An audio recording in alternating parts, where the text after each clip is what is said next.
Hello, இன்றைக்கி நான் சக்கரவள்ளி கிழங்குல பேன் கேக் தான் பண்ண போகிறேன். ஒரு கிழங்கு எடுத்து மீடியம் சைஸ் பீஸாக கட் பண்ணி ஒரு பாத்திரத்தில் கொஞ்சமாக தண்ணி 1/2 டீஸ்பூன் உப்பு போட்டு வேக வச்சுக்கலாம். வேக வச்ச கிழங்க தோல் ரிமூவ் பண்ணிவிட்டு நல்லா மசிச்சு விட்டுக்கலாம். இந்த அளவு மசிஞ்சதும் 2 டேபிள் ஸ்பூன் அரிசி மாவு, 2 டேபிள் ஸ்பூன் சர்க்கரை போட்டு நல்லா மிக்ஸ் பண்ணி விட்டுக்கலாம். இப்போது குட்டி குட்டி உருண்டையாக பிடிச்சி அதை நம்ம கையாலேயே தட்டி ரெடி பண்ணி வச்சுக்கலாம். ஒரு பேன் எடுத்து பேன் சூடானதும் பேனில் நெய் போட்டு அதில் நம்ம ரெடி பண்ணி வச்சுருக்கிற சக்கரவள்ளி கிழங்க வச்சுக்கலாம்.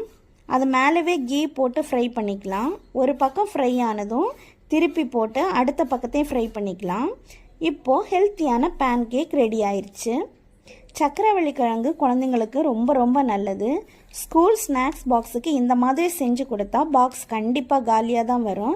ஸோ கண்டிப்பாக ட்ரை பண்ணி பாருங்கள். வீடியோ பிடிச்சிருந்தா ஷேர் பண்ணுங்கள். பாய்.